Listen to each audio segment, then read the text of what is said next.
Well, hello, everybody. My name is Will Marsh. I'm the Director of Clinical Education here at Premier Research Labs, and I'm so excited to be joined on this Premier Living podcast episode with our clinical advisor, Dr. Kelly Halderman. Dr. Kelly, it's so great to see you again. How are you? I'm doing well. Nice to see you too, Will. Awesome.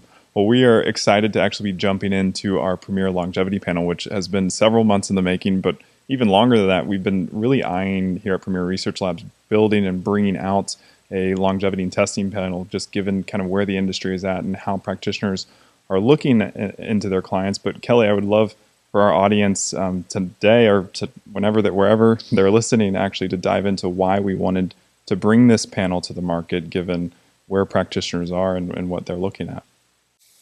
Yeah, I think longevity is really something that is on all of our minds. It feels like every time I open up any social media, we're talking about longevity, and that's great. And I've always been interested in preventing disease before we get there to the end game.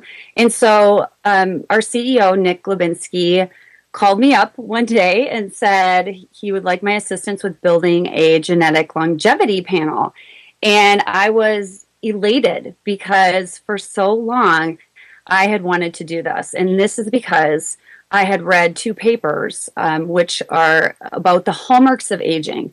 And so when I initially found these papers, I was like, oh my gosh, this is like the keys to the biohacking universe, because the 12 hallmarks tell us the processes by which we age. It's like what we're trying to fight against when we're designing our biohacking, our longevity strategies. And as I'm reading deeper into the papers, I was looking and again, I've read them many, many times, and I noticed that it was defining the processes again, the findings, right? So like telomere attrition. So, okay, my telomeres are getting shorter. Okay, we see that. Or mitochondrial dysfunction. Okay, we can do testing and show that people's mitochondria are dysfunctioning, but it didn't give us like the playbook, right? Or like how to stop it or really slow it up. And most importantly, it didn't give us that personal susceptibility, because there's 12 of them. So I was always like, why doesn't someone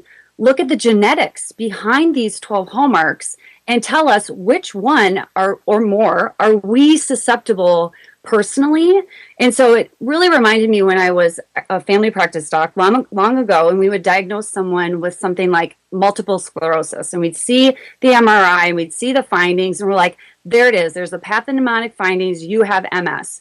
But what we really didn't get to is the root cause, and we didn't really help that person, because it's like we were showing them what we're seeing. And again, I wanted to know the root cause. I wanted to know the susceptibility. And so that's why I think that it was an amazing coincidence and there are no coincidences, right? That Nick had called me and asked me to help work on this, because again, if you leave these 12 hallmarks to their own devices, especially if you have genetic susceptibility in one or more, then you pave the way for the four horsemen of death to come riding in. And, we know those as cardiovascular disease, cancer, metabolic disease, and neurodegenerative diseases. And I was so excited for Nick to give us the opportunity to work with ExtendME to really define the personal susceptibility behind why we're aging. Yeah, I think it's something really interesting to kind of maybe digress into is, the aspect that people talk about healthspan and they talk about how to live a healthier life, but they don't really define the key like hallmarks, right? And this is what the 12 hallmarks of age are, of like what really are indicators of like healthspan and aging and longevity. And now we have two wonderful tests that can help you understand how your body's performing on those hallmarks, and then really give you what you said so eloquently, a playbook as to how you can then start to support the body. So it's really, really exciting. Would you mind actually defining those hallmarks, or just kind of going through those briefly so everybody knows what we're talking about here? Yeah. So the Hallmarks of Aging originally were published in 2013 by Dr. Carlos Otin and his team in the journal Aging.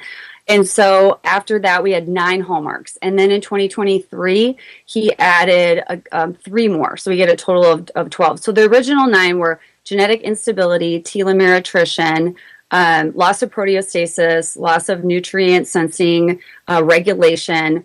We have mitochondrial dysfunction. We have stem cell exhaustion and cellular senescence. Okay, so you have those 9. And then 2023 comes along and he adds chronic inflammation, which is like, I think everybody knows that, inflammation drives aging. So it's great. He brought that in, as well as autophagy. So autophagy is our cellular cleaning.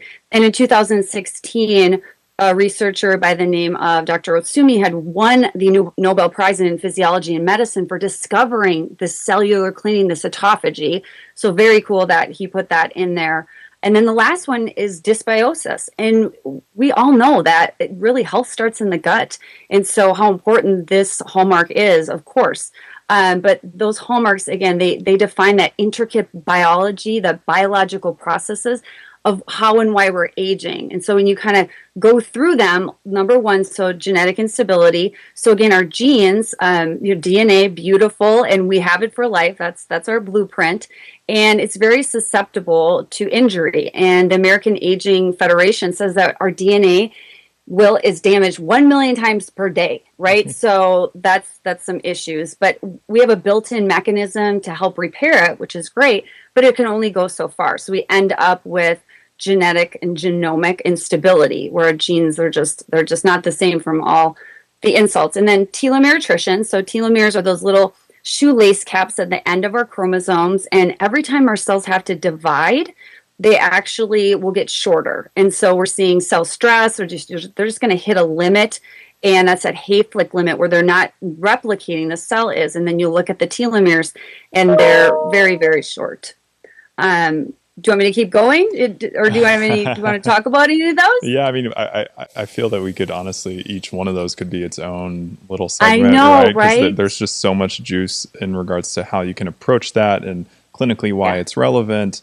What I think is really beautiful about this test is it kind of gives you a risk assessment of the body as to which of these hallmarks, as a practitioner or as a client of a practitioner you may want to work with or work on, because based on your genetics, this is what you're maybe that's going to be your weakest link. And so talk to us a little bit, because you spent a lot of time selecting each individual SNP and really building this panel with our wonderful partner, ExtendME. So talk to me about how you actually went through the process of building this panel, because it's truly beautiful, and it looks at, I believe, if I'm not mistaken, around 120, 122 different SNPs in the body. Is that correct? Yep, just about. That's about right. Yep. So really, it was a labor of love, and I had a terrific team at PRL and ExtendME, worked with a geneticist, and I told her what I was thinking, and she immediately was like, yes, that's a brilliant idea. I can't believe anyone hasn't thought of that yet. It's so novel, but yet it applies to all of us. And so we went through the GWAS data, which is genetic data that you can see risk assessments, you can see all the genes that are involved in all kinds of different things, like methylation, some things that we really know about. But what we did is we divided the hallmarks into 2 categories. And so we have our basic panel, and then we have our advanced panel.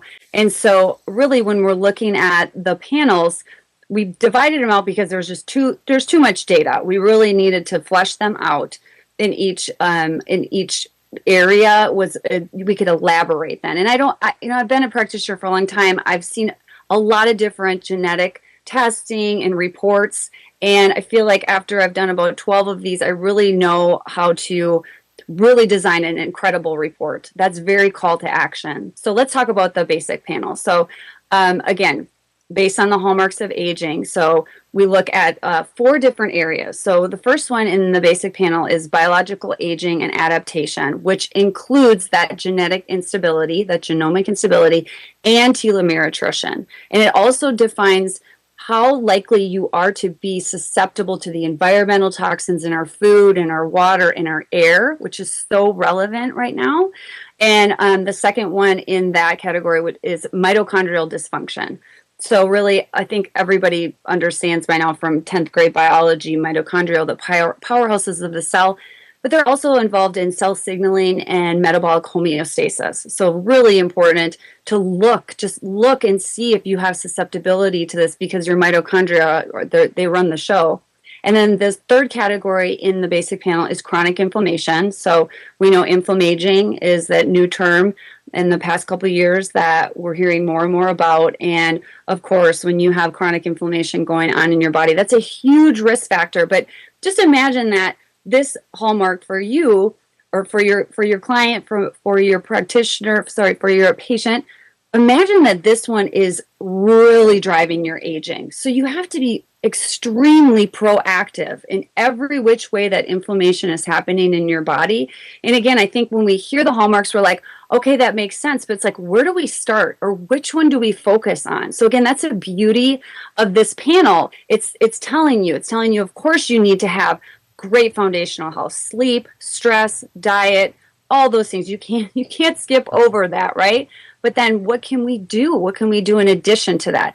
So let's just take chronic inflammation. So if we're looking at a person, let's say I have SNPs and I have major issues in chronic inflammation being something I have to definitely keep my eye on. So in the report, it will give us nutritional information, and these are all based on clinical papers, clinical research, not preclinical. I'm a stickler about that. We don't want to see what was great for a rat. We want to see what worked in a human. So your report will include laboratory assessments too. So if you'd like to take the next step and you want to dig in and see with labs how bad this chronic inflammation may or may not be, that's a great strategy as well. If you just want to go ahead and start to try and get on top of it, which I think that this is a great strategy and it's in the report, we can use things like our Premier fermented turmeric and ginger, amazing anti-inflammatory, glutathione, our inflammacidin, our allicin with that garlic in there. I think those are complete rock stars when it comes to helping with inflammation. So those are the things that I call your non-negotiables.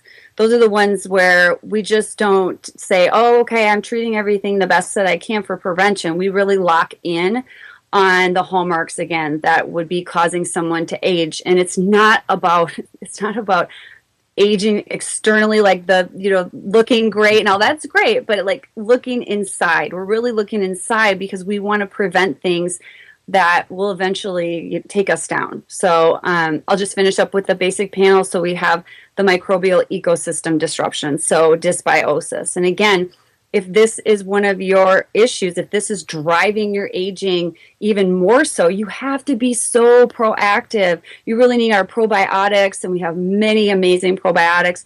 Prebiotics, we have our aloe, galactan, and test your gut. Work with a practitioner. If you are a practitioner, if you see this on a report, take it a little bit more seriously, that this is something that they have a weakness toward, and let's not let it be. Let's really get on top of it and be proactive. That's I love the way this was designed, actually, with the basic and then the advanced, because it really fits into our philosophy as a brand, where you're really understanding from a grassroots level what is that weakest link from just in a bioterrain perspective of like what's going to cause accelerated aging more rapidly, right? Whether that's the environment and toxin exposure, there's the gut, which we're so big on here, and just really ensuring that you have a healthy digestive process, because that really ensures the terrain of the body is well nourished. The fires of the body, which is inflammation, is at a low level, manageable level. I mean, inflammation is important for health, but it can't be chronic, right? And so, I think it's so beautiful that you work to design this panel in that way, because that basic panel gives you so much information, right? And then now talk to us a little bit about the advanced. That's where we're taking the kind of that next level and really diving into some of that more, advanced markers. Yep. So advanced, we have over 60 SNPs, so a couple more than the basic. And again, 4 areas. So the first area is epigenetic clocks and age acceleration, which is going to include the hallmarks of cellular senescence, altered intercellular communication, so basically your cells aren't talking to each other very well, which causes a lot of issues, stem cell exhaustion, and epigenetic alteration. So that's all lumped into that epigenetic clocks and age acceleration. Number two is autophagy, which is a major issue for me, maybe TMI, but I really am not good at cellular cleaning, and autophagy is so important. I always used to tell my patients, like, think of little tiny vacuums in your body, that are cleaning up all that cellular debris, the toxic aggregates, the proteins that we don't need anymore. Well, when that's not working very well, it's related to the diseases such as like Lyme disease, Parkinson's, and Alzheimer's. And it really does make sense that we want to hone in on this one if this is one of our issues. We were just at the biohacking conference, Will and I, and people from PRL, and I had the audience put their hands up in the air and look at the back of their hands.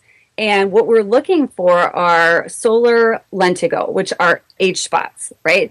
And so you can kind of look and gauge your autophagy with how many age spots you have. And I always tell the story that when I had Lyme disease back in 2012, I was just covered in these age spots on the back of my hands, my face, and people would be like, what's wrong? Like behind my back, what's wrong with her?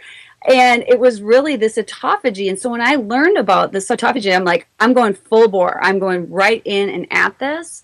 And so you can use fasting. There's a lot of PRL nutrition too that you can help really reverse this. And so I don't have any age spots left. I mean, I have pictures of this too. I went and looked back at it, but are things like our turmeric is really great for autophagy activation potential. So is our resveratrol. And this one too kind of does actually play into superficial, right? So beauty from external things. So you can look at using like our collagen as well, our skin, hair, and nails. Our vitamin C is also really important. But I really do think that autophagy is something that just don't let it go, because it does lead in literature to some nasty neurological diseases. So the third category in this advanced panel is proteostasis imbalance and cellular stress. And then the fourth is nutrient sensing deregulation. So you're really looking deeper. You're looking at nutrient sensing could be your magnesium, your blood glucose. There's some SNPs in there where I found out that I do have some issues, even more so like because we're aging, right? So these hallmarks of aging are pushing it, but mine's like going 90 miles an hour in this nutrient sensing for blood sugar. And so I have my CGM on now because I did this panel and I was like, oh, wow, I really need to stay on top of this. And so I think that's just a great insight for me to stay on top of it. And it's prevention. But when you don't know, when you have to guess and you have a suitcase full of supplements and you're trying to do everything, that's where this report really helps you simplify. It helps you know personally what's for you, what's for your patient, what are your non-negotiables, and I think that's so powerful. I agree, yeah. And it's I think it's something we work with some practitioners that have maybe never used genetics in their practice, and they may do labs, they may do functional labs, they may look at the readout and they may see, oh, chronic inflammation, and they may work to combat that, but they might not understand from a root cause factor what genetically is actually kind of fueling that fire. And I think that's important because, and maybe you can elaborate in your own experience, because different SNPs may start to code for different methods to how you can actually better support that process, right? Because, there's general anti-inflammatories, but, based on the SNP and the risk, you might actually do a completely different strategy. Does that resonate with you? Right. And exactly, like let's say that the inflammation on the lab is actually coming from that dysbiosis because they have this huge risk in dysbiosis or this blood sugar dysregulation or magnesium levels and all that. So it's kind of it really helps you be more effective. It helps you save money for your patients to really look and see what can be driving all these things. So of course you can do a ton of labs, but this is like one step further into the susceptibility so that you have a better idea. It's like putting on some glasses and being able to see the whole picture better and be able to see your patient's genetic predispositions. And so when then you're choosing labs and you're looking at them, you may have a whole new perspective on where to go. And sometimes it's confusing, even when you have all these labs. It's like, well, where's this coming from? And where is this coming from? And if Of course, we want to be conservative with doing labs and doing testing, but I really think that the panel, once you see that, you will have suggestions on labs. You'll have suggestions on dietary interventions. And so those are all, again, clinically researched. You'll have different therapies, perhaps, that you'd want to recommend, again, specifically within those genetic risk factors. And then, too, supplements, too. So Premier Nutrition, we can get very specific on the nutrition that the person needs. Of course, all of our nutrition is amazing, right? So, but kind of narrowing it down for people, I think people get a little bit of pill fatigue and protocol fatigue, and that's where we haven't never been a company about protocols. We're really about individuals, the bio-individuality of this, and this just brings us to another level. And lastly, I'll just say is that if you've never done genetics, that's why it was great that I've done so many genetic panels, and I've helped to create panels, and I know what it's like to be a practitioner who doesn't know a lot about genetics. And so I wanted to really make it so that you don't have to know anything about genetics. You really just run the panel. So it's a saliva collection. It's 2 mLs. It's a very small amount. And then you're going to send it in, and you're going to get this report. And again, the report it does explain the genes. It does explain what that SNP means. It does explain a little bit in depth about it, but you don't have to know that, because we'll just cut to the chase, and we'll show you on there the hallmarks and how at risk your patient is, your client is, of having this hallmark just speeding along way too fast. And then right after that, we'll have the nutrition, again, the Purell supplements, laboratory evaluation, and other lifestyle interventions that you can apply. And then your patient and your client is looking at this going, wow, this is for me. This is actually designed around my genetics. And I think that is really powerful too. Yeah, I love, once again, I'm just going to keep echoing how much I love how this is designed, because truthfully, a practitioner could come in and build their entire practice around this longevity panel. Like, you can come in and you can basically create modules on how you're then working to really start to build a longevity program that's personalized for that individual client. And we of course have protocols here at Premier, but we are more so about personalization and true personalization, right, with the recommendations we make. And so the beauty with this panel is it's personalized to their DNA, right? There's nothing else going. It's that person's individual DNA, and it's their SNPs, and it's saying, based on this hierarchy, you're going to be more at risk here, here, here. Let's build strategies that are really customized based on your lifestyle, your diet, your needs, for how we can start to maybe unwind that. And so, once again, Kelly, great job. What I wanted to maybe ask, and this is based on your experience and just the landscape of genetic testing and the work you've already done with other panels perhaps, but talk to us a little bit about the landscape of genetics, and why wouldn't somebody use, let's just say, a different company's generic test, right? And obviously we've defined it with the hallmarks of aging, but let's say there is a panel that maybe touches on some of these hallmarks out in the ecosystem. What really sets us apart? And also maybe a little bit about ExtendME and the quality of their laboratory and just how they're working in terms of operations?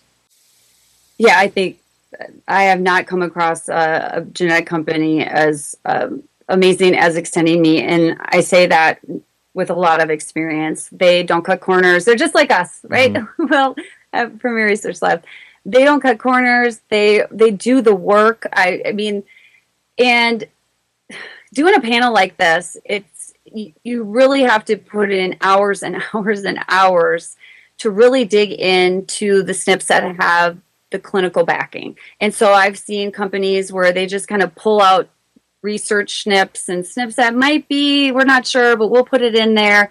And it's confusing, and then it's not very reliable. And so I was really impressed that they have an excellent geneticist who I worked with, and some clinical nutritionists who did a lot of work to really pull out the clinical affirmations. And so, for me, it was like, wow, this is the way this should be done. That's what I think of with supplementation and PRL.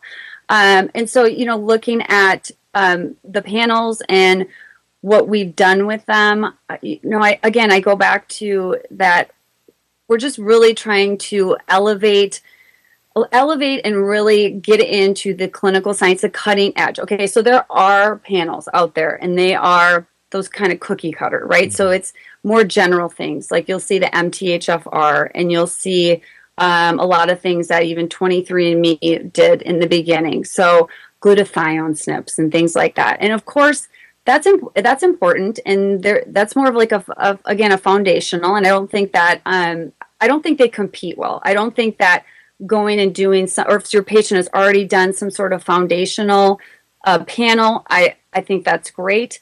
It just adds to it. But really with longevity, it's like, what is going to take us off this planet? It's the four horsemen of death, right? Mm-hmm. And let's back up. So if the four horsemen of death are coming, and we know why they're coming because of the 12 hallmarks of aging, let's be very preventative and let's tackle those. So this fits in everywhere. This panel fits in with, again, the preventative strategies. And I think that's actually the most foundational thing that you can do. It's great that you know if you have MTHFR or not, but this panel goes in deeper. Now, overlap. So from what I've seen with our panel, there's not a whole lot of overlap between what other foundational genetic companies are doing. We looked at a whole another host of SNPs in areas that actually I had never seen before. There was some overlap in perhaps someone, a different panel, a different company rather, would pull autophagy SNP. So they pull like the ATG SNP. But we went in and found many autophagy SNPs because we don't make clinical decisions based on one gene. I don't think that's very accurate. That's kind of shooting in the dark. And so many of our SNPs, again, are completely novel. Some are included, so like chronic inflammation. I see a lot of other panels doing like one SNP on that, perhaps like the IL-6 receptor, but we have a ton of them. So if you look at all of them and you're like, wow, you have a lot of polymorphisms here, that gives you a better idea. I think it's more comprehensive than just one, maybe just a couple SNPs in there.